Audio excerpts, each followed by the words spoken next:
Oke, selamat bertemu kembali.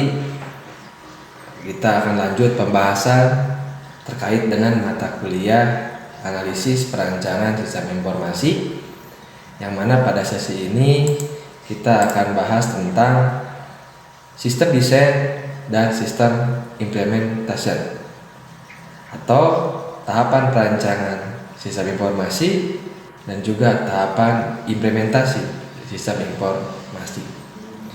Nah, tentunya ini adalah dua tahapan terakhir dan nanti sekaligus akan mengakhiri dari seluruh tahapan atau fase dalam SDLC, yang mana di pertemuan awal-awal kita sudah mengikuti proses dari fase planning atau perencanaan, dilanjut dengan fase analisis atau analisa. Hari ini kita akan ke fase dari perancangan dan implementasi. Nah, kita lihat apa saja yang harus dilakukan setelah kita melakukan kegiatan dari fase analisis. Kita masuk ke fase yaitu adalah desain. Di sini kurang lebihnya nanti bagaimana kita merancang suatu program atau aplikasi. Dan juga bagaimana kita akan merancang antarmuka atau interface dari sisi input, output, misalkan main menu atau menu utama dan juga login. Kemudian juga kita perlu merancang database. Nanti ada tekniknya, bisa menggunakan IR diagram, relasi tabel dan rumus data. Dan juga yang keempat adalah bagaimana kita merancang skema jaringan. Ya, seandainya kita menggunakan konsep yang multi komputer atau multi akses. Ya. Jadi jaringannya seperti apa? Nah, dari fase desain ini tentunya ini akan terkait dengan mata kuliah lain yang sudah dipelajari. Nah, contohnya misal ya, ketika kita merancang antarmuka, kita ini tidak akan terlepas dari mata kuliah yaitu interaksi manusia dan komputer atau IMK. Jadi mata kuliah itu tentunya pasti sudah dipelajari bagaimana membangun antarmuka yang baik, ya. User interface atau UI, ya.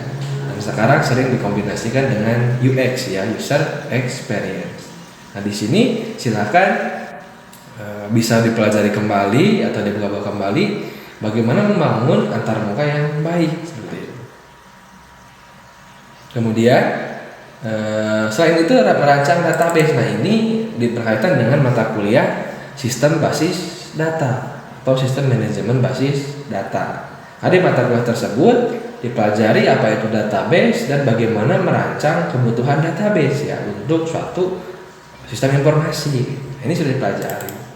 Pun demikian dengan di perancangan jaringan, tentunya sudah dipelajari juga, ya, bagaimana misalkan ketika kita nanti ada satu komputer satu server atau banyak komputer banyak server, nanti apakah menggunakan kabel, nah pengkabelannya bagaimana, IP address-nya bagaimana, nah itu kan diatur, ya. Nah, ini di mata kuliah jaringan komputer, ya, itu atau bahkan mungkin jaringan kabel ada lagi, ya, kalau yang menggunakan wireless network seperti itu.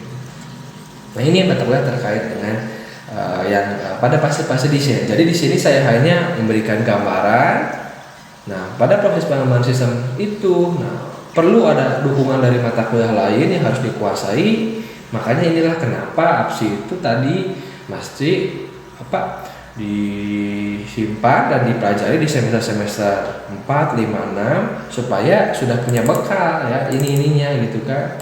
Materi UI-nya, antarmukanya, database-nya, jaringan nggak akan saya jabarkan di sini kembali, tapi silakan dikuasai di mata kuliah yang lain.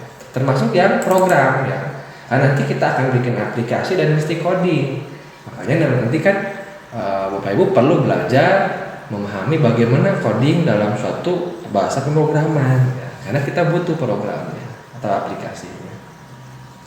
Itu kalau fase desain. Sedangkan fase implementasi nanti apa yang nanti kita didesain yang tadi, ya. Jadi apa yang kita rancang di sini itu adalah hasil dari analisis sebelumnya, ya, kebutuhannya. Kemudian dirancang menjadikan sistem spesifikasi. Kemudian nanti pada implementasi nanti dikonstruksi, ya, sistemnya dibangun, ya. antar mukanya dibuat, kemudian dilakukan coding dari pemrogramannya, database-nya diimplementasikan dalam DBMS, pun demikian jaringannya. Jadi semuanya dibuat ya, programnya, antar mukanya, database-nya, kemudian jaringannya juga dibangun. Nah itu kalau semua sudah dibangun nanti diuji ya, diuji unitnya, integrasinya, sistemnya, dan juga bahkan pengujian penerimaan user. Kita diuji unit, kan kalau ada aplikasi, tiap modul aplikasi diuji ya. Kemudian kalau integrasi berarti nanti kaitannya itu adalah integrasi misalkan antara satu form login misalkan dengan form menu utama, dengan report, dengan laporan. Nah itu bagaimana integrasinya. Nah kalau sistem bagaimana aplikasi bisa menyimpan ke database, kemudian jaringan bisa berjalan antara satu klien dengan server. Nah itu diuji secara sistemnya. Nah baru kalau semua sudah oke, lakukan pengujian pada usernya. Siapa pemakai dari sistem tersebut? Nah, diuji, dia melakukan pengujian dia dari mulai awal sampai selesai, sampai dinyatakan sistem tersebut sudah betul-betul ya sesuai dan bisa digunakan. Nah kalau sudah pengujian sudah oke, nah, tinggal diinstalasi, dipasang ya. Sistem baru dipasang ketika sistem yang lama sudah mulai di-off-kan atau dimatikan. Nah sehingga kurang lebihnya ya karyawan itu akan mengakhiri proses dari deliverable-nya ya, tujuan dari fase dari SDAC planning kita sudah punya sistem proposal, analisis yang kemarin kita punya sistem modeling, nah desain kita punya sistem spesifikasinya, kemudian implementasi kita punya new sistemnya seperti ini. Oke ya, nah kurang lebihnya ini akan saya berikan gambaran lain ya, dua fase ini desain dan implementasi, nah, karena ini nanti akan mengakhiri dari proses pengembangan sistem yang kita lakukan. Kita lihat ya di fase desain ini gitu kan, kita lihat tadi ya arsitektur aplikasinya apa saja, bagaimana user interface-nya seperti apa, kemudian database-nya, jaringannya. Nah kita lihat di sini ya. Nah pertama kita merancang arsitektur aplikasi. Nah nanti aplikasi yang dibuat itu yang akan digunakan ya, akan dibangun itu seperti apa arsitekturnya? Apakah klien base hanya klien saja, atau single tier atau one tier lah nyebutnya, ataukah klien server dengan two tier, ataukah klien server dengan three tier gitu. Nah ini akan menentukan juga nanti kebutuhan yang lain. Misal kalau yang single tier atau one tier itu adalah kalau Anda ngebangun sistem tersebut, aplikasinya ya bahasa pemrogramannya dibuat di komputer itu nanti dipakainya, kemudian database-nya juga disimpan di komputer itu. Jadi kayak single komputer atau single user seperti itu ya, single komputer single user. Nah, nanti misalkan Anda bikin aplikasi penjualan barang, hanya ada satu kasir, kemudian si aplikasi pemrogramannya misalkan pakai MySQL atau pakai VB, nah disimpan di komputer tersebut, komputer kasir, dan database-nya pun disimpan di komputer kasir tersebut. Makanya di sini disebut dengan single tier atau one tier. Jadi baik itu aplikasi dan data dalam database itu, aplikasi dan database itu disimpan di satu komputer. Nah itu arsitektur kalau yang one tier. Nah beda dengan misalkan kalau kita ngebangun dengan yang two tier. Nah two tier ini artinya sudah ada pemisahan ya di sini ya, ada client tier dan ada servernya. Nah, kalau yang klien nanti ini akan menyimpan misalkan aplikasinya gitu ya. Jadi di klien tersebut ada aplikasinya dipasang gitu kan. Nah, kemudian di komputer yang lain, nah dipisahkan database-nya gitu. Jadi paling tidak ya kalau kliennya satu, aplikasi satu komputer, nanti ada satu komputer lain untuk database-nya. Nah, ini dipisah. Nah, otomatis kalau dipisah ini mesti pakai jaringan ya seperti itu ya. Karena ada penghubung antara komputer klien ya dengan komputer server di sini gitu kan, makanya disebutnya client server. Cuman two tier karena ada tier untuk klien dan untuk server di sana ya, database. Nah ini kan perlu tadi mengapa perbedaan tier ini akan menentukan struktur tadi jaringannya, kemudian aplikasi disimpan di klien ya.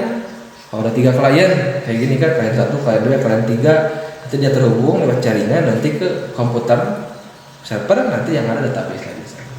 Nah itu yang two tier. Nah ada lagi yang lebih kompleks, misalkan yang n tier, adalah three tier. Nah tier ini nanti ada komputer klien dan ada komputer untuk aplikasi, untuk server, dan ada untuk database server. Jadi ada 3 layer, 3 tier. Jadi kalau klien itu mungkin dia punya antarmuka aplikasinya, ya antarmukanya saja. Kemudian bisnis logic tiernya di sini dipisahkan, ada application server, tidak server khusus untuk aplikasi. Baru nanti aplikasi tersebut nanti akan terhubung terhadap database server. Nah ini berarti ada 3 tingkatan dari aplikasi atau komputer. Komputer klien, komputer server untuk aplikasi, dan juga ada untuk server database. Nah kalau yang tadi kan, nah di sini ya aplikasinya disimpan di klien saja, ya antarmuka dan sebagainya, database-nya di komputer terpisah. Kalau ini nanti dipisahkan, ada di tengahnya itu adalah application server. Di sini hanya aplikasi untuk klien saja. Nah ini disebut dengan three tier. Nah itu tentunya penting ya untuk dipahami, dan masing-masing ada plus minusnya. Nah itu silakan dicari ya dari mata kuliah lain yang terkait, paling tidak dari sisi jaringannya atau dari sisi bagaimana konfigurasinya gitu kan. Nah, tentunya yang one tier, two tier, dan three tier ini, nah masing-masing punya kelebihan dan kekurangan. Itu bagaimana yang akan dirancang oleh Anda nanti. Nah itu kan Anda mesti mengkomunikasikan ke owner yang di sana sistem tersebut. Ya, karena nanti kalau misalkan pengen sederhana, simple, yang murah perangkat ya yang one tier aja, hanya ada 1 komputer. Ya. Kalau ada mau two tier pasti minimal ada 2 komputer. Kalau 1 klien, 1 server, berarti ada 1 komputer klien, 1 komputer server, 2 komputer gitu. Nah kalau three tier minimal gitu kan ada mungkin 3 komputer paling tidak. Kalau ini 1, 1, 1, kalau ini 3, 2, 1, 6 gitu. Kalau ini kan cuma 4, kalau ini hanya 3, kalau ini cuma 1. Nah itu silakan dipikirkan bagaimana arsitektur aplikasi yang akan dirancang sesuai dengan kembali dengan kebutuhan. Oke. Nah kalau sudah ditentukan arsitektur aplikasinya, kemudian kita juga bisa melakukan rancangan lain adalah yaitu user interface atau UI-nya. Nah makanya kenapa perlu ada seorang desainer UI ya, sesuai dengan kebutuhan tadi ya. Nah, misalkan di sini ya. Anda akan membangun suatu sistem, di sana mesti ada login. Nah, bagaimana membangun UI login ya yang sesuai dengan kebutuhan. Nah, kalau sebelumnya dianalisis kan butuh login itu ada username password. Nah, bagaimana implementasinya atau perancangannya? Ya, sebelum nanti diimplementasikan. Gitu. Nah, contohnya di sini berikan contoh, misalnya dirancang desain antarmuka ya, rancangan antarmuka UI-nya itu adalah misalkan seperti ini. Ya ada logonya, ada username-nya, ada password-nya, nanti ada kode cetaknya ya di sini. Nah, kemudian kita ada tombol masuk seperti itu. Nah, ini kita rancangan ya. Tiap desainer mungkin akan merancang suatu antarmuka login yang beda-beda karena kembali ke kebutuhan. Ini contoh untuk yang login. Ini contoh untuk yang menu utama. Misal di sini ada judulnya, ada logonya, ada fotonya, foto usernya, di sini ada menu-menunya. Di sini ada list-listnya gitu. Nah itu dirancang juga antarmukanya seperti apa untuk main menu atau menu utama. Kemudian, nah kalau bagaimana kalau antarmuka masukan atau input? Misal di sini ada rancangan input data pengelola, misal di sini ya untuk identitas, KTP, nama, tanggal lahir. Nah ini diisi dengan teks. Tanggal lahir diisi dengan DDMM, YY formatnya. Jenis kelamin ada option laki-laki atau perempuan, alamat lengkap, nomor handphone diisi, teks, jabatan di sini ada combo, ada button simpan data. Nah ini adalah sebuah rancangan. Ya, bagaimana merancang ini itu seorang UI designer. Nah, kemudian yang lain adalah rancangan output. Nah, misalkan kita kan ada laporan ya, karena salah satu sistem informasi itu kan menerima inputan, kemudian menghasilkan output. Misalnya di sini ada sebuah laporan, misalkan pembayaran, di sini nanti ada tanggal, ya, periodenya, tanggal pencetakan, ada nama logonya, ada headernya di sini, ada apa saja di sini resumenya, rekapitulasi, ada gridnya, misalkan data grid, data view gridnya, nah dirancang itu. Banyak aplikasi untuk merancang ya, misalkan itu silakan mau pakai yang sederhana, Visio juga bisa, atau di Office juga bisa, atau di Figma atau Mockup itu silakan. Itu digunakan untuk merancang dari sisi user interface atau antarmuka. Nah semua dirancang ya inputan tadi main menu sama output. Itu kalau untuk user interface. Nah ini perlu skill seorang UI, ya. User interface dan juga user experience ya UI UX. Maka di sini kenapa muncul profesi UI UX? Karena dalam pengembangan sistem tersebut mesti ada orang yang merancangnya, gitu. Sebelum nanti akan mengimplementasikannya dalam dalam bahasa pemrograman. Nah ini perlu, gitu ya. Oke. Selanjutnya kita juga harus mengenai database. Nah database itu untuk apa? Kalau tadi antarmuka itu adalah untuk penghubung dari user untuk memasukkan data ya, nah, melalui antarmuka tadi ya, nanti akan sebelum diimplementasikan, kita pun perlu merancang tempat nyimpen datanya.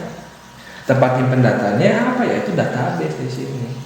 Nah, di sini perlu teknik merancang database, ada IRD, atau normalisasi.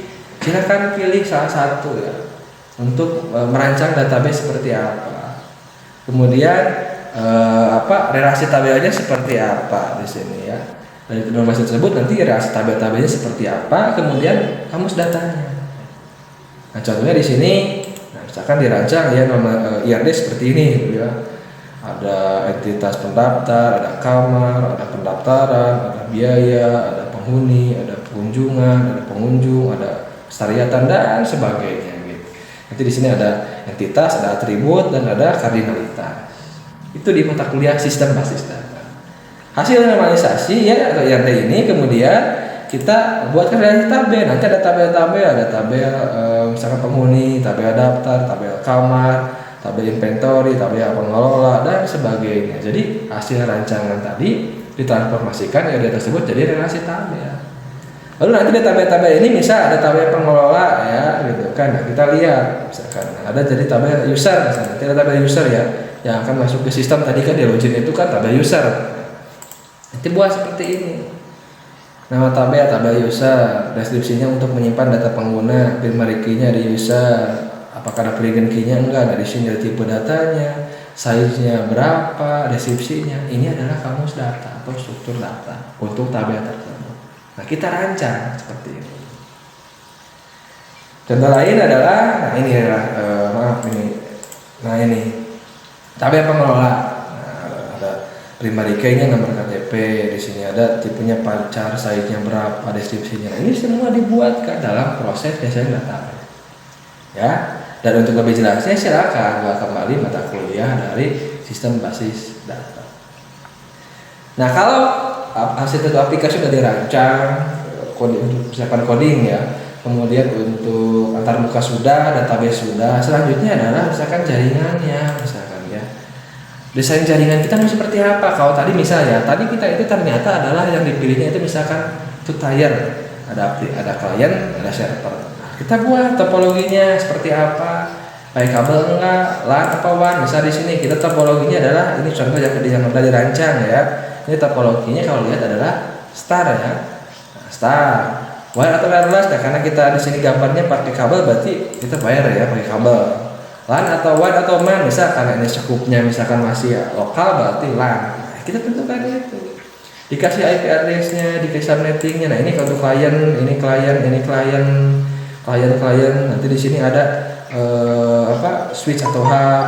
Ya, kemudian nanti di sini juga nanti ada ada komputer servernya gitu kan. Nah, itu. Nah, mesti itu ditentukan di sininya gitu. Jadi antara kliennya ada berapa tadi ya nyambung dengan yang tadi. Kemudian kebutuhan nanti akan terhitung, butuh satu switch, butuh berapa komputer klien, butuh berapa komputer server dan IP address-nya kita atur. Nah, ini kan mata kuliah terkait jaringan komputer yang akan bersinggungan dengan ini. Gitu. Ya.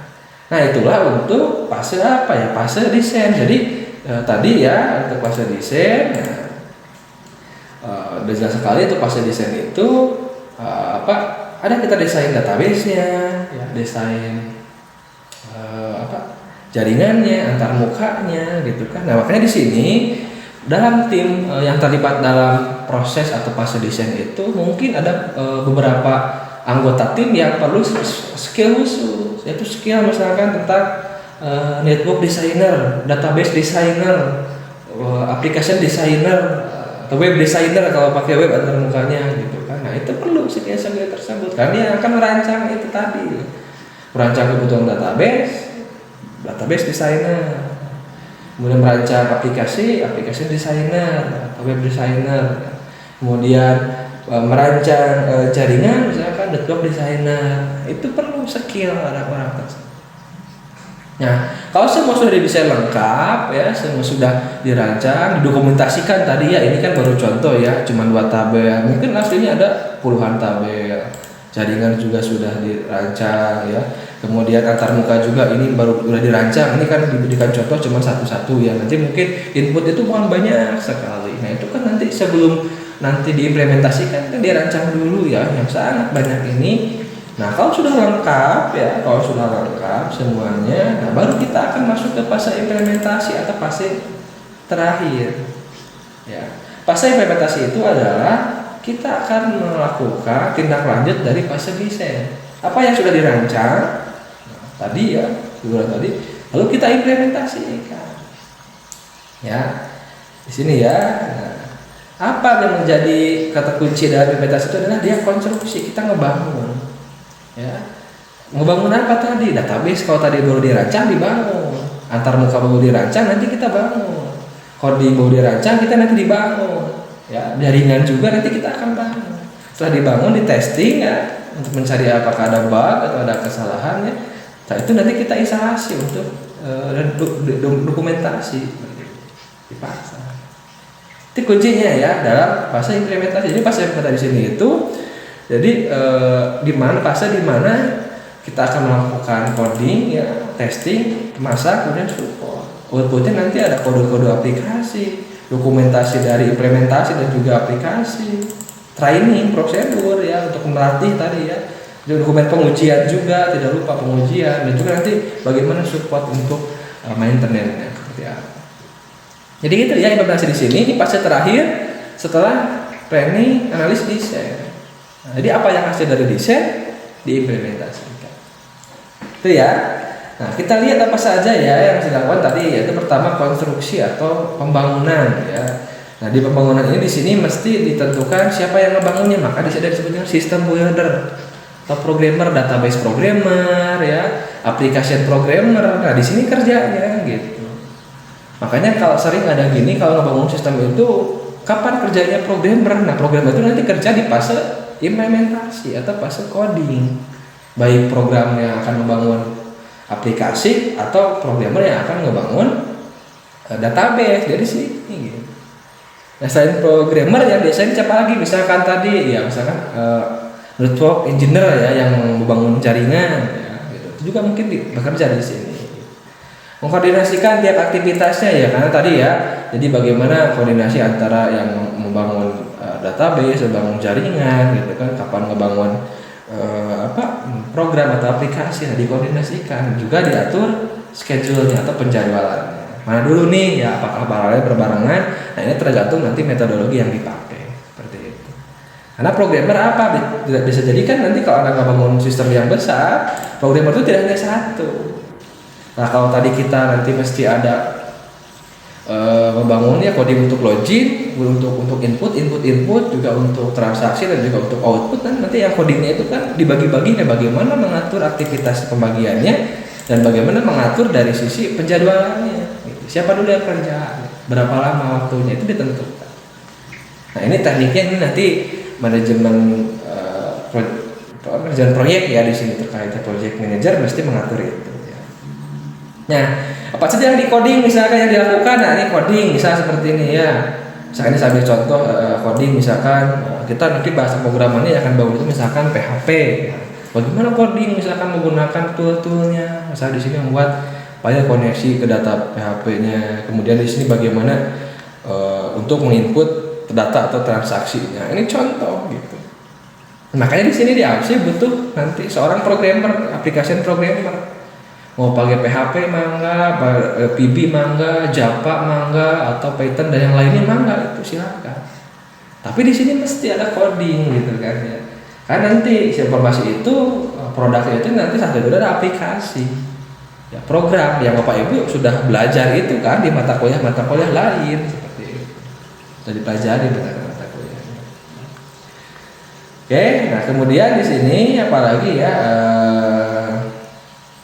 klik coding. Nah, kemudian kalau codingnya sudah di coding ya, sudah lakukan codingan, aplikasinya pun mulai dibangun ya. Misalkan tadi ya, kalau tadi antarmuka rancangannya login, nah sekarang seperti ini. Nah, ini sudah di dalam bentuk layout yang akan diimplementasikan. Kalau tadi tanya rancangan, sekarang sudah implementasi. Nah, udah kelihatan yang tadi logo ada seperti ini. Nah, button-button tadi seperti ini itu kodenya. Nah, ini ada buttonnya. Nah, beda ya antara rancangan dengan implementasi.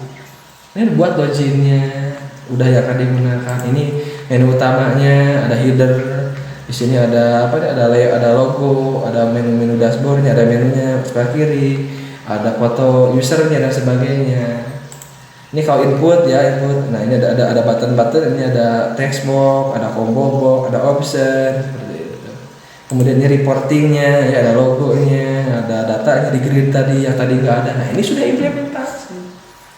Nah, dari sisi apa? Dari sisi aplikasi atau antarmuka yang tadi dirancang kita bangunkan lewat aplikasi. Misal di sini kalau pakai web, kalau pakai POM misalkan NetBeans, kalau di Java, kalau di BIM berarti pakai visualnya.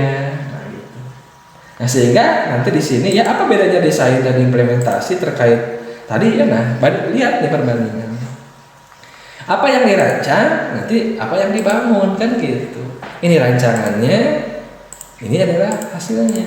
Kalau di sini ada logo, ini logo yang udah jadinya. Ada backgroundnya tadi putih, ini ada warnanya. Ini simbol button, ini sudah button yang ininya. Gitu. Ini untuk untuk inputan teks ya. Di sini udah ini rancangan ini desainnya. Nah seperti itu. Jadi ada rancangan dan ada hasil atau implementasinya. Kalau di sini rancangan layout, ini adalah udah jadi POM-nya. Nah itu yang mesti dibuat ya. Contoh antara ketika kita mendesain dari sisi antarmuka dengan implementasi dengan antarmuka itu bedanya seperti ini. Yang lain pun sama ya, bisa dibandingkan yang desain seperti apa. Nah hasil desain ini sumbernya dari mana? Nanti dari kebutuhan user. Gitu. Itu untuk implementasi dari antarmuka ya atau tampilannya, aplikasinya. Kemudian database-nya juga sama ya. Tadi sekian tabel yang banyak yang tadi itu kemudian diimplementasikan dalam DBMS. Misalnya di sini ada tabelnya, tabel pengguna, tabel kategori, tabel yang lainnya. Nah ini contoh dalam DBMS di sini MySQL. DBMS-nya bebas ya. Jadi APSI tidak mengatur DBMS harus pakai apa. Mau pakai MySQL mah enggak. Pakai Oracle mah enggak, PostgreSQL mah enggak, mau pakai Access itu silakan, sesuai kebutuhan aja. Sama dengan tadi aplikasinya mau pakai apapun ya bahasa pemrograman itu silakan, sesuai dengan kebutuhan saya. Nah, ini contoh lain seperti itu. Nah kemudian yang jaringan kalau implementasi gimana ya, tinggal dibangun ya, dikonfigurasi tadi ya jaringannya, kebutuhannya ya tinggal dibangun. Nah itu untuk fase dari sisi coding atau pembuatan ya, pembangunan database yang dibangun. Dilakukan pengkodingan juga di bahasa pemrograman, juga antarmukanya dibuat ya. Nah setelah itu kalau sudah dibangun, di testing ya, lakukan testing ya. Testing di sini adalah apa ya, testing sini bukan untuk memastikan tidak ada error, justru nanti kita harus memastikan bahwa kalau ada error itu nanti kita segera untuk perbarui gitu ya. Di sini testing di sini itu mesti mesti dijadwalkan ya. Jadi testing itu mesti dijadwalkan, mesti ada dilakukan secara sistematis, kemudian result itu didokumentasikan. Jadi kalau ada error itu nanti errornya apa, perbaiki, tentang perbaikannya apa, sehingga nanti terus perbarui. Nah ini ya beberapa testing tahapannya: unit testing, modul, sistem, dan acceptance seperti ini. Jadi ada 4 ya di sini ya, beberapa test planning di sini ya. Nah ada kurang lebih itu ada 4 tahapan testing: unit testing, integration testing, system testing, dan acceptance testing. Dari 1 sampai 4 ini yang paling ini adalah unit testing ya. Ini integrasi, unit itu berarti mungkin udah naik lagi di integrasi, nanti baru ke sistem ya, nanti ke user acceptance itu makin sedikit ini.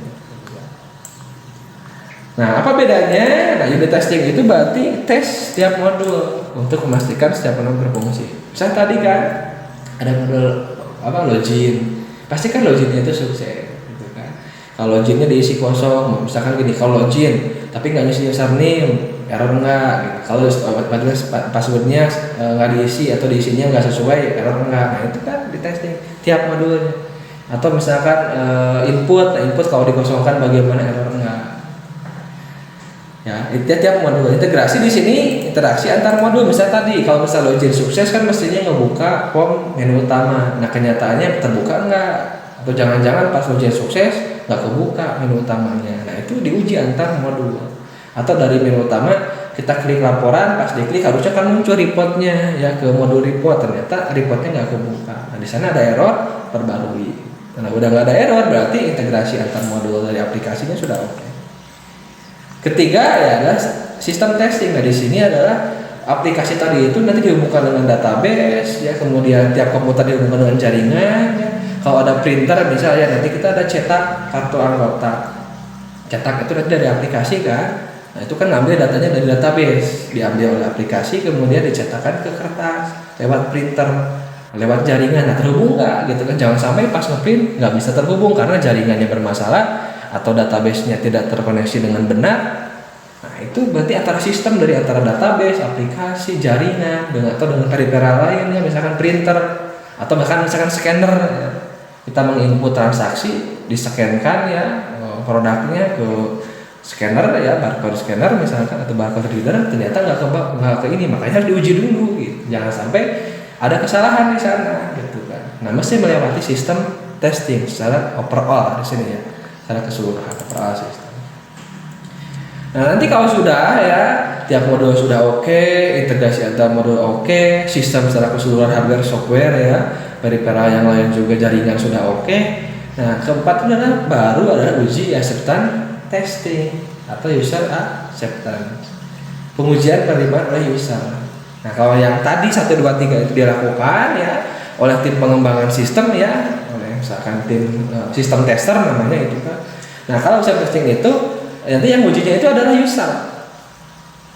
Kalau kita bikin sistem perpustakaan, unit testing, integration testing, sistem testingnya mungkin oleh ya, tim development system tadi. Tapi kalau user acceptance siapa? Nah kita panggil tuh nanti pengguna di perpustakaan ini ya, usernya misalkan pustakawannya nanti suruh nyoba aplikasi tadi dari mulai login, input buku, input peminjaman, input pengembalian, lihat report-report itu sudah sesuai belum menurut user. Bisa jadi user mungkin memberikan rekomendasi ada perubahan-perubahan, penambahan sedikit ya mengenai fitur ya, bukan mengenai kebutuhan. Karena kalau kebutuhan globalnya itu kan besarnya itu sudah di pas analisis. Nah di sini misalkan oh ini tombolnya warnanya misalkan diganti sedikit atau batannya digeser atau diperbesar. Nah itu mungkin boleh seperti itu. Jangan sampai user nanti tidak memahami sistem tersebut, makanya dilakukan pengujian. Nah kalau satu user udah pengujian, bisa usernya itu ada 20 kasir.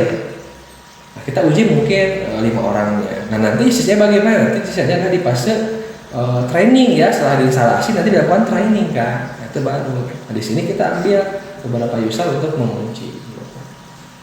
Nah kalau semuanya sudah ya, unitnya udah lolos testing, integrasi udah oke, sistem oke, bahkan user yang sudah merasa ya ini sudah dibutuhkan. Selanjutnya tinggal fase apa? Fase instalasi atau fase pemasangan.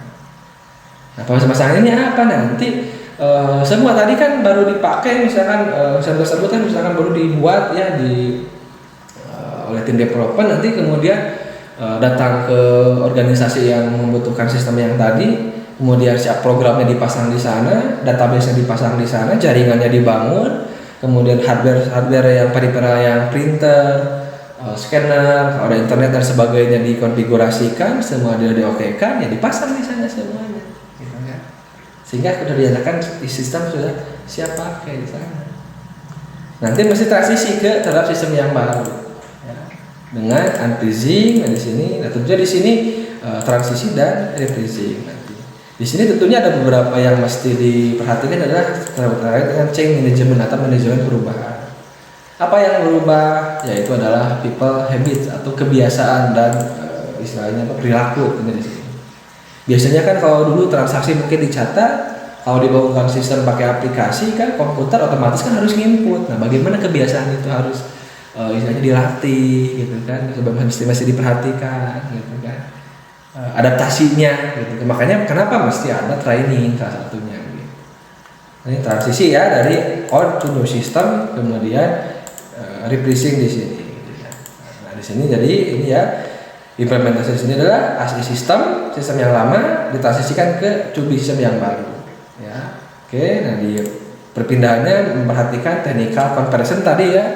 Bagaimana user menggunakan komputer sekarang, nah bagaimana troubleshootingnya nanti kalau ada permasalahan kan gitu, bagaimana ada penanganan misalkan dari printernya atau aplikasinya, bagi cara membuka aplikasinya bagaimana, termasuk pola tadi habit kebiasaannya, dan juga yang replace-nya adalah tadi tetap ada area support dan maintenance. Support kalau seandainya misalkan mesti ada pelatihan ya, training bagi user, dan juga maintenance seandainya misalkan bagaimana kalau tinta habis, kertasnya habis, kemudian jaringan tidak terhubung gitu kan, atau misalkan database mesti backup mesti seperti apa. Nah itu dilakukan seperti ini. Nah kalau itu semua sudah oke, sudah selesai, dokumentasikan ya, tentu saja integrasi dokumentasi ya semuanya. Nah selesailah proses pengembangan sistem. Jadi proyek pengembangan sistem itu diakhiri dengan fase ini, itu diinstalasi. Ya, sehingga ya dari semua yang dibahas oleh mata kuliah APSI ini, dari mulai fase dulu planning, perencanaan, analisis, modeling, desain, specification, dan juga implementasi, sistemnya sudah diinstalasi, dipasang. Nah, selesailah proses pengembangan sistem. Jadi kalau tugas dari timbangan sistem itu selesai. Nah itulah bahwa misalkan dengan demikian ya ini mengakhiri juga tahapan dari pengembangan sistem ya, setelah dari awal sampai selesai seperti itu. Oke, paling itu aja untuk sesi ini. Jadi sekali lagi ya resumenya ya bahwa ini dua kegiatan lain atau fase terakhir pada pengembangan sistem, desain dan implementasi. Pada desain kita rancang program antar muka, database dan jaringan ya, mungkin hardware yang lainnya juga sama ya kebutuhannya. Kemudian kita implementasikan konstruksi ya, ngebangun apa yang sebelumnya dirancang ya, database-nya, antar mukanya, programnya, jaringannya. Kemudian lakukan pengujian, uji tiap modulnya, integrasi antar modul, kemudian sistem ya, keseluruhan dengan hardware, software, jaringan, database, kemudian diuji terhadap oleh user. Terakhir adalah di instalasi sistem lama diopkan, sistem baru dijalankan, selesailah fase dari pengembangan sistem informasi SDAC dengan 4 tahapan yaitu planning, analisis, desain, dan implementasi. Oke sekian, saya akhiri. Assalamualaikum warahmatullahi wabarakatuh.